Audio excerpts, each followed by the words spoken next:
Hey everyone. I've been thinking about doing this video for a while, but I feel now is the appropriate time to address all the issues about Bloons TD battles that has led to its decline and my gradual loss of interest in it.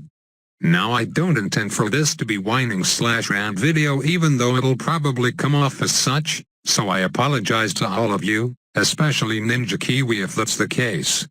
First off, no, I'm not quitting battles if that's the vibe you're getting from the video so far, but I am in fact not enjoying the game as much as I used to, and there's lots of reasons for that, reasons which you've heard me say countless times in my videos if you've been keeping up with them. Maybe we should start off with the obvious reason, which would be that I'm simply burnt out from the game after having played it for so long. You'd think all those years of balloon popping would take a toll eventually, wouldn't it? But I feel it extends way beyond that. It's not like I play battles regularly enough to get burnt out from it. Even back when I was grinding arenas when they came out, I barely played any more than a few a day, and regularly went a few days without even playing. So rather I think it more has to do with the current meta of battles and how it's been pretty stale, in both classic and card battles modes. Yes, I know cards has only been out for 2 months, but as you saw in the tournament, the laser cannon eco strategy, which is pretty boring to pull off since it's basically all about defending, quickly rose to popularity, and with no other alternative that can match it, you're pretty much screwed if you're not using this strategy. Sure, you could say I'm not forced to use this in all the Crucible games I play since they don't feature the best players all the time, but as someone who views games like battles from a competitive standpoint and finds out playing your opponent through deck/tower choice is part of the fun in playing the game, what fun is it if both players are using the exact same loadouts, because those are the only loadouts that are viable. Think about it, in mobile King of the Hill, darts and farms have been a staple since the start pretty much, with the third tower often being either the chipper or something similar like the cannon, which I believe is what people are using now. That's almost 2 years and still there has practically been no change in the meta despite a few nerfs to the dart and farm in between, so I feel part of the blame falls onto Ninja Kiwi for not making a change in the tower diversity for people at the top of the skill ladder. Though only having 3 reliable tower slots compared to 4 in Flash make it a lot harder for them to do such. But speaking about the skill ladder, where is it? Non-existent, of course, unless you consider our current leaderboards to be an accurate display of skill. If you do believe that, then I advise you to listen to the next 2 minutes where I will tell you why the whole leaderboard system is flawed. To put it simply, the leaderboards are a reflection of volume instead of skill, not that the people at the top of the leaderboards don't have skill, but unlike other games with actual ranked systems like League, Hearthstone, CSGO, Overwatch, you name it, where you actually have to be one of the best at the game to get to the top, you only have to be above average in battles, and play the most when the high medallion arenas are available. For example, this guy is ranked number 6 this week with a mediocre 60% win rate and 2 top 100 badges, and this rank 5 guy has 2,000 losses in 7,000 games with a bunch of top 3 badges to boot. So given that info, would you say these players are better than me at the game? Probably not, unless you have a beef against me. All the leaderboard does right now is encourage grinding, which may be a good thing for Ninja Kiwi because cool, people will play the game more then, but it only works for those who enjoy the type of thing. Me, I think grinding deters me from the game more than anything. But wait, ISAB, you're not forced to play for these badges, they are just there for achievement purposes and don't affect the gameplay at all. You're right in that regard. But how about with leaderboard badges being one of the only few things players can judge your skill on? Do you think that's fair? Let's not forget to mention a recent veteran card update as well, where if you miss playing battles for a week because of vacation, for example, you're met with a warm welcome of 75 required wins to unlock a super strong card now. Hooray for even more grinding. See what I'm saying here? It was this exact update that made me worry about the future of battles, because grinding seems to be a common trend amongst Ninja Kiwi games, and I didn't want it to be the case for battles. SAS4, rewards grinding. Bloons Monkey City, rewards grinding. BTD5, rewards grinding, at least now it does. Did you see the new totem update? Tower Keepers, not released yet, but from the 5 minutes of beta testing I played along with inside info leads me to believe it's going to be yet another grind fest.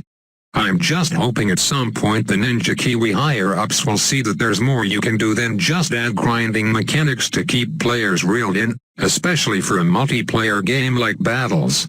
With that said, arenas were probably one of the biggest mistakes made to the game, as crazy as that sounds, because they're the sole reason for the awful matchmaking, not at all useful leaderboard, and dilution of the player base. I want all of you to go and launch Battles right now, and count how many arena queues there are at the moment. That's including card battles, assault and defend mode. It should be around 15 or so depending on the day. That's 15 arenas the player base is split into.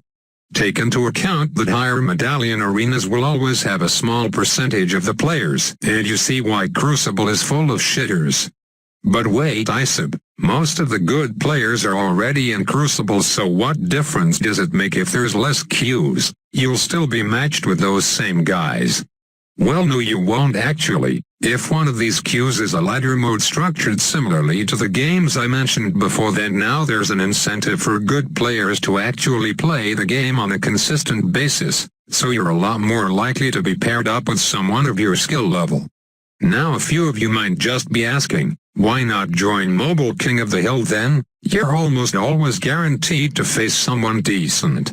Well, first off, I know a lot of people would feel more comfortable playing in a built-in system rather than a player-run tournament, and also you don't have to worry about the pains of trying to set up a custom match. Sometimes you just want to play a quick game versus someone that's competitive. Ranked mode than a normal mode, not including clubs, that's all the arenas you need. But sadly, I think the damage is irreversible at this point. With how inflated the medallions are and the system built around it, you can't just delete arenas without creating even more problems like the medallion entry gap to help new players climb the current system. The only solution would be to create an entirely new battles and start from there, though obviously I don't see that happening anytime soon, especially if Ninja Kiwi keeps their mentality of catering to the casual/less experienced players. I mean, yes, I know kids make up a majority of the player base, so of course you want to make them happy, but that doesn't mean the older, competitive, and experienced player base should be completely ignored. And no, the Boss Arenas update is not a solution to that. There are so many updates I can recall Ninja Kiwi dumbing down the game to make it easier for their main player base. Just look at some of the recent maps they added. Mondrian, everything looks exactly the same as the Flash version, except the balloons take an extra anti-rotation before leaving the loop, turning it from an intermediate map to a joke of a map. Bloon circles, as if we needed another Battle Park clone. Snowy Castle, not a new map, but I should mention that the track is longer on mobile since the balloons go around the corners rather than skip it.